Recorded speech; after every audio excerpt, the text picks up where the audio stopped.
प्रिय विद्यार्थियों, सप्रेम नमस्कार। आज हम आपको वाक्य शुद्धि के विषय में अध्ययन कराएंगे।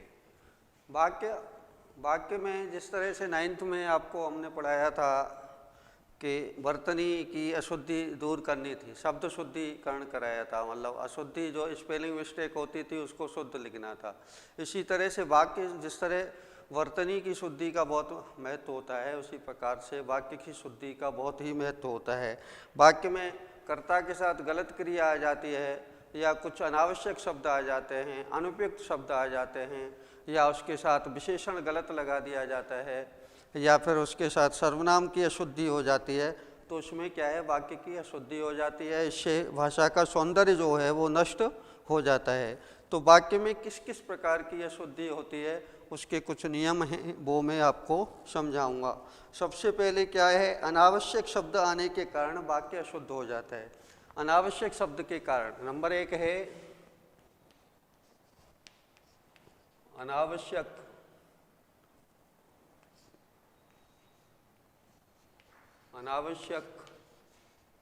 शब्द के कारण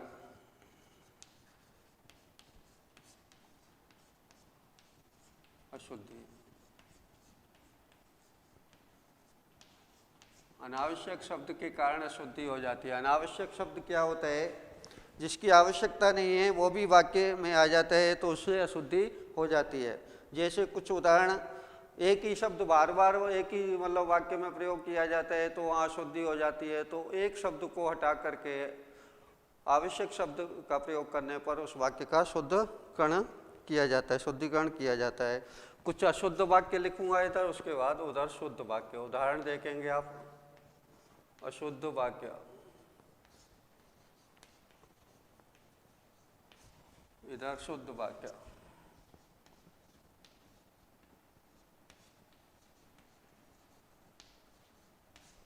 अब जैसे पहला उदाहरण है, मैं प्रातः काल के समय पढ़ता हूँ। मैं प्रातः काल के समय पढ़ता हूँ।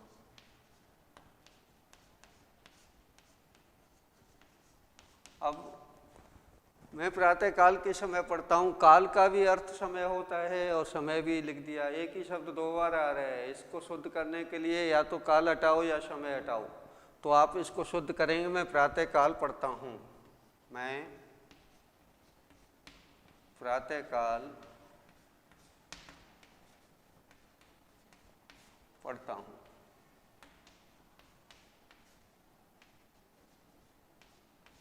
मैं प्रातः काल पढ़ता हूँ, शुद्ध मतलब एक ही शब्द हटा देंगे, मतलब समय नहीं आएगा। दूसरा है तुम वापस लौट जाओ।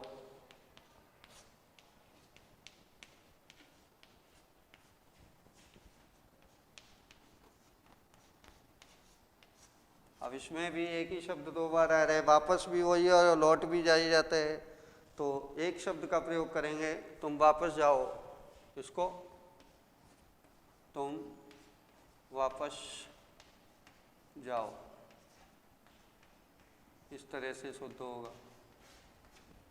तीसरा वाक्य उदाहरण इसका देख लीजिए, मेरे पास केवल एकमात्र घड़ी है। मेरे पास केवल एकमात्र घड़ी है।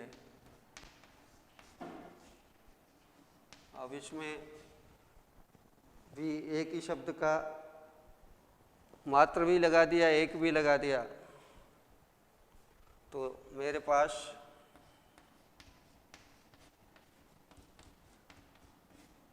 एक घड़ी है।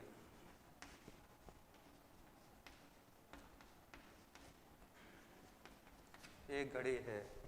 अगला उदाहरण देखेंगे, सप्रमाण सहित उत्तर दीजिए। सप्रमाण सहित उत्तर दीजिए। अब सप्रमाण का मतलब ही सहित होता है, सहित नहीं लगाना था। स लगाने से आपको अव्ययी भाव समास में कराया था, सचरित्र सज्जन ये सारा कराया था, तो सहित हटा देंगे, सप्रमाण उत्तर दीजिए।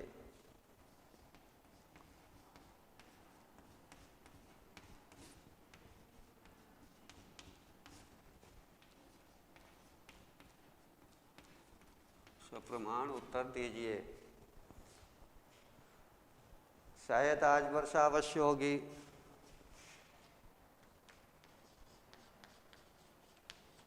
शायद आज वर्षा अवश्य होगी। अब इसमें क्या हुआ है, एक तरफ तो शायद लगा रहे हैं, एक तरफ अवश्य लगा रहे हैं, इसमें से एक चीज लगाएंगे। शायद वर्षा, शायद आज वर्षा होगी।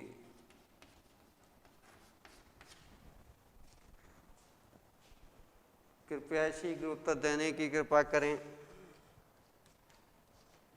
कृपया शीघ्र उत्तर देने की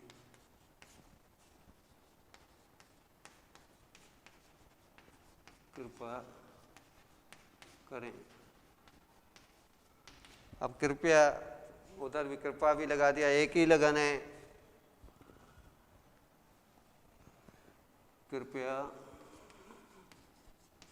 शीघ्र उत्तर दें।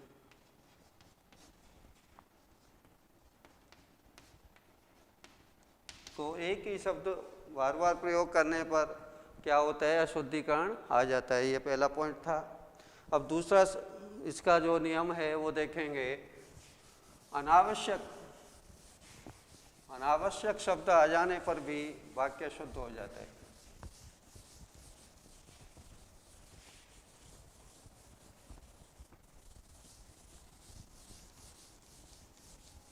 दूसरा नियम है इसका, अनुपयुक्त शब्द के कारण अशुद्धि। अनुपयुक्त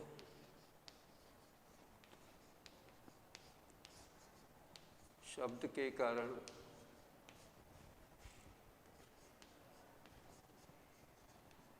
अशुद्धि। अनुपयुक्त शब्द जब प्रयोग किया जाता है तो भी अशुद्धि हो जाती है। जैसे उदाहरण में देखेंगे, वाक्य में अनुपयुक्त शब्द प्रयुक्त होने पर अशुद्ध हो जाता है वाक्य, इसलिए अनुपयुक्त शब्द हटाकर उसके स्थान पर शुद्ध शब्द का प्रयोग करने पर वाक्य शुद्ध हो जाता है। जैसे उसकी भाषा, उदाहरण है, उसकी भाषा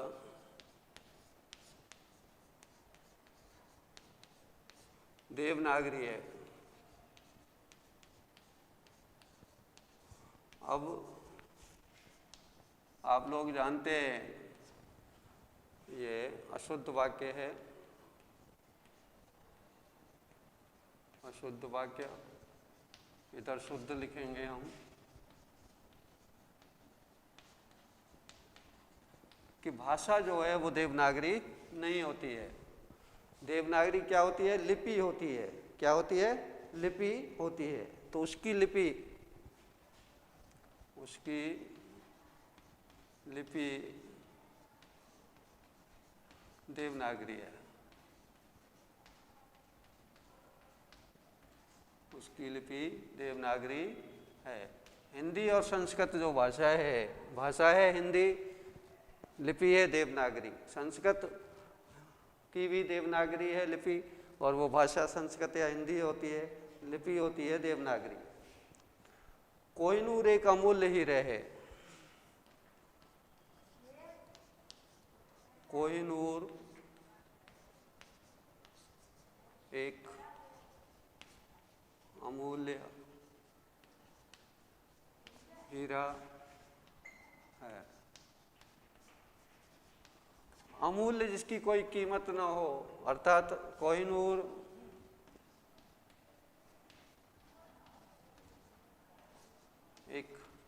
बहुमूल्य, बहुत कीमत वाला, बहुमूल्य हीरा है।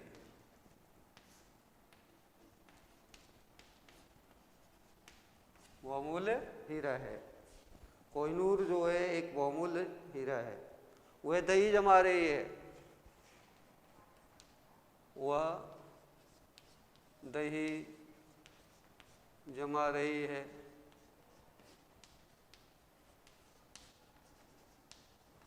दही नहीं जमाया जाता है, बल्कि क्या होता है, वो दूध जमाया जाता है। वह दूध जमा रही है। दूध के जमाने पर दही बनता है। दूध जमा रही है। अगला उदाहरण है,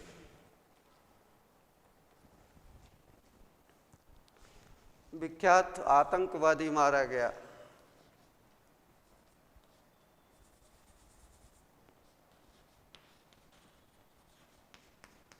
विख्यात आतंकवादी मारा गया। जैसा आपको पता है, जो बुरे काम के लिए प्रसिद्ध होते हैं वो विख्यात नहीं होते हैं, वो कुख्यात होते हैं। तो आतंकवादी बुरे काम के लिए इसलिए कुख्यात आतंकवादी मारा गया। अगला उदाहरण देखेंगे इसका। बंदूक एक अच्छा अस्त्र है। बंदूक एक अच्छा अस्त्र है।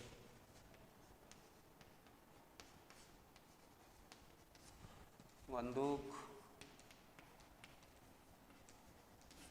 एक अच्छा शस्त्र है, अस्त्र नहीं, शस्त्र है।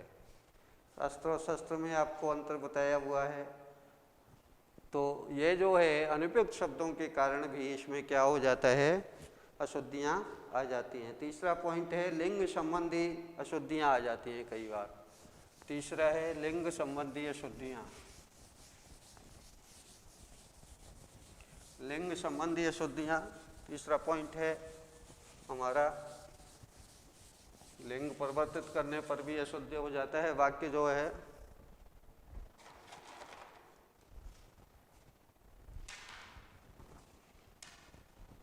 नंबर 3, लिंग संबंधी अशुद्धियाँ।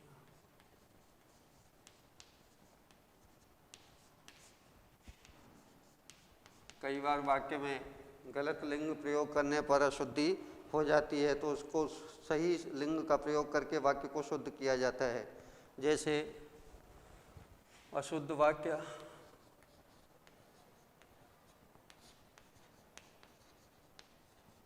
शुद्ध वाक्य।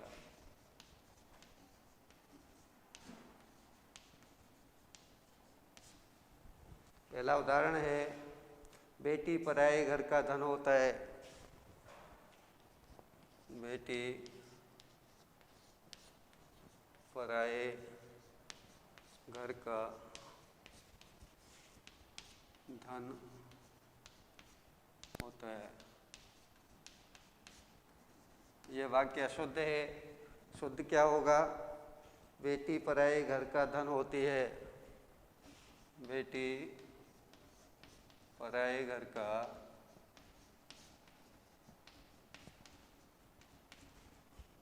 धन होती है। दूसरा है, मेरे मित्र की पत्नी विद्वान है। मेरे मित्र की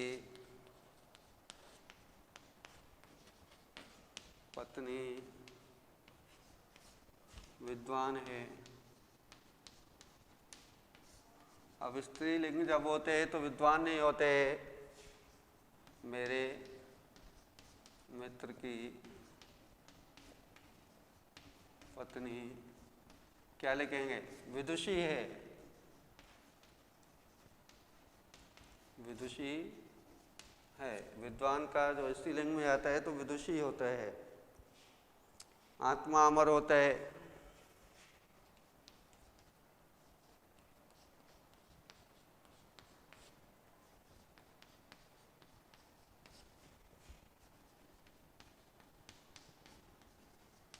आत्मा जो है अमर होता है, यह गलत हो जाएगा। आत्मा अमर होती है। आत्मा अमर होती है। अगला उदाहरण है इसका, आत्मा अमर होती है, उसके बाद में उसका ससुराल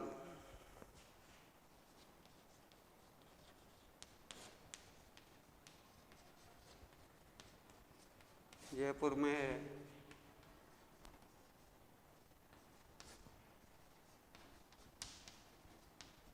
इसका उसकी होगा और उसका उसकी ससुराल जयपुर में है।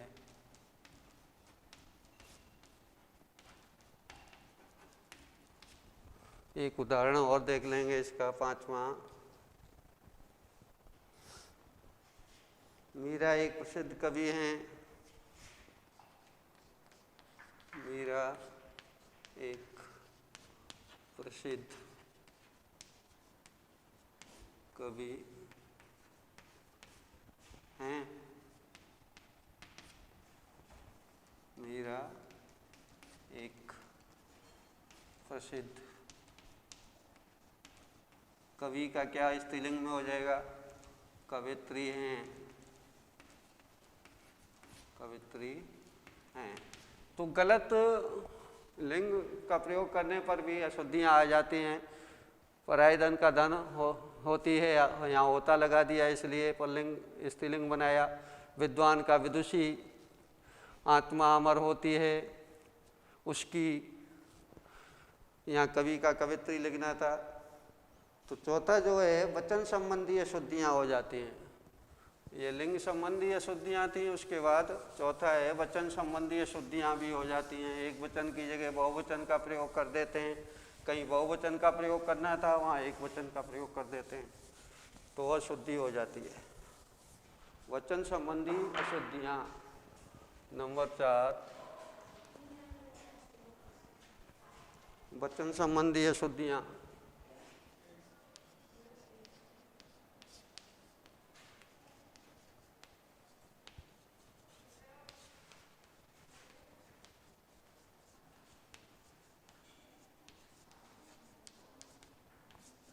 जैसे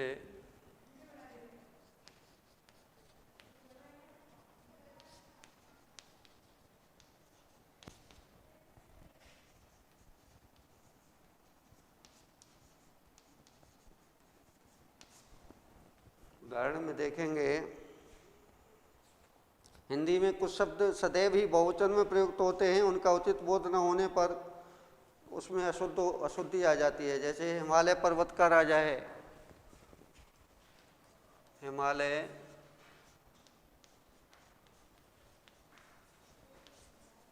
पर्वत का राजा है।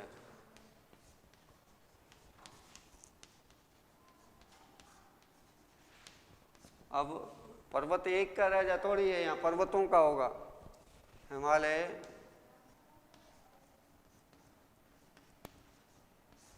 पर्वतों का राजा है।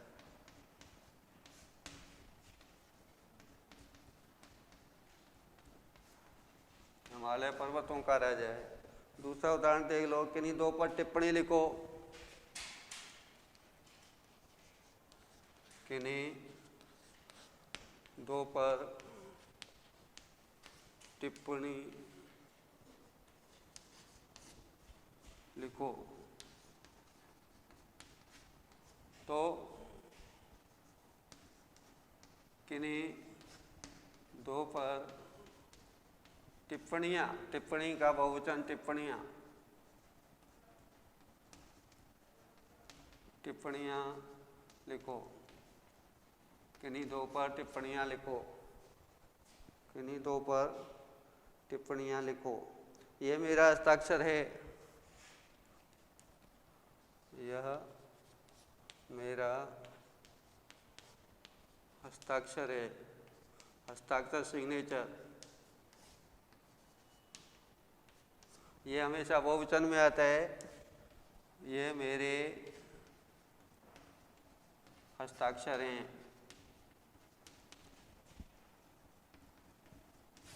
हस्ताक्षर हैं।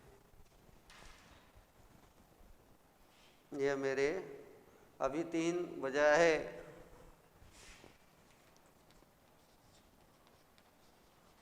अभी 3 बजा है, अभी 3 बजे हैं, नॉट बजा है। एक उदाहरण और देख लेंगे, 5वां।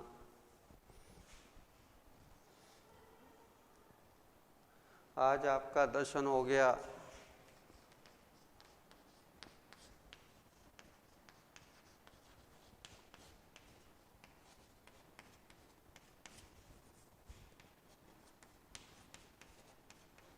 दर्शन आज आपके बहुवचन में आता है,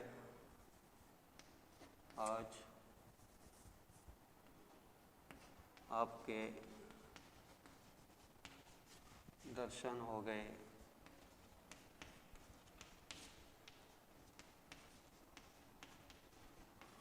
तो इस तरह से वचन संबंधी भी अशुद्धियाँ हो जाती हैं। एक वचन की जगह बहुवचन, बहुवचन की जगह एक वचन का प्रयोग होने से भी अशुद्धि हो जाती है। उसके बाद एक और करा देता हूँ मैं आपको, वो है पदक्रम संबंधी अशुद्धि। जब हम किसी पद को गलत स्थान पर प्रयोग कर देते हैं तो वहाँ पर पदक्रम संबंधी अशुद्धि हो जाती है। जैसे पदक्रम संबंधी अशुद्धि,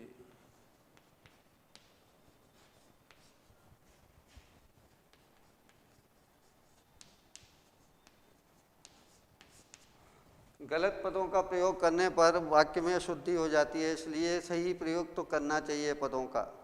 अशुद्ध वाक्य,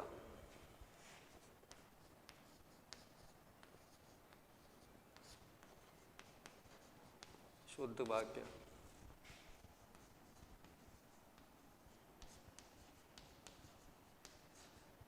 अशुद्ध वाक्य में उदाहरण देखेंगे, खरगोश को काटकर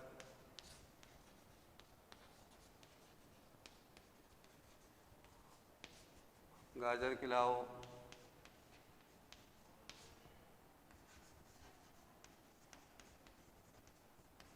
खरगोश को काटकर गाजर खिलाओ। इससे क्या है, वाक्य गलत हो गया हमारा, तो इसको शुद्ध करने के लिए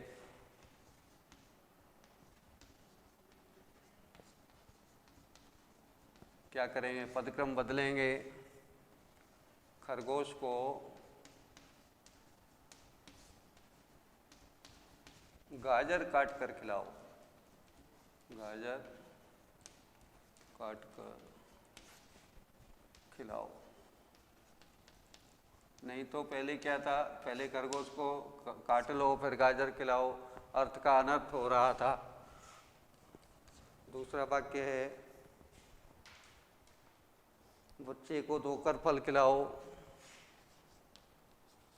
बच्चे को धोकर फल खिलाओ। ये भी अशुद्ध वाक्य हो गया है, इसको भी इसी तरह बदलेंगे। बच्चे को फल धोकर खिलाओ,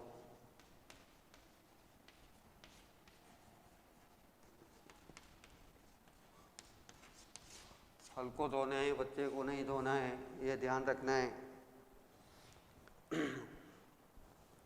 वे पुराने कपड़े के व्यापारी हैं, वे पुराने कपड़े के व्यापारी हैं,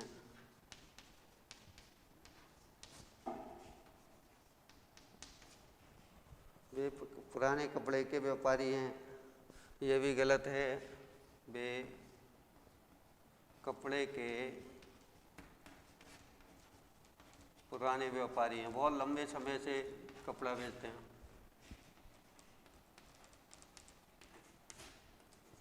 जबकि पहले हो रहा था कि वो पुराने कपड़े बेचते हैं, तो इस तरह से सही करना होता है। हनुमान पक्के राम के भक्त थे, हनुमान पक्के राम के भक्त थे। इसको शुद्ध करेंगे, हनुमान राम के पक्के भक्त थे।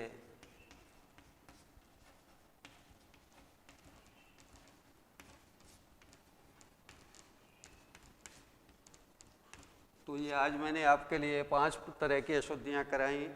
सबसे पहले कराया था आपके लिए अनावश्यक शब्द का प्रयोग करने पर, दूसरा कराया था आपके लिए अनुपयुक्त शब्द के कारण अशुद्धि, तीसरा लिंग संबंधी अशुद्धि, चौथा जो कराया था वचन संबंधी अशुद्धि, और पांचवा जो है पदक्रम संबंधी अशुद्धि होने से वाक्य जो है शुद्ध हो जाता है। उसको इस प्रकार से शुद्ध करेंगे आप, इसका अध्ययन करेंगे आगामी कक्षा में। इससे आगे की और भी अशुद्धियाँ होती हैं, ये कई टाइप की, वो आपको कराएंगे। जैसे कारक संबंधी है, सर्वनाम संबंधी है, क्रिया संबंधी है, मुहावरे कई सारे हैं, ये अगली कक्षा में कराएंगे। धन्यवाद।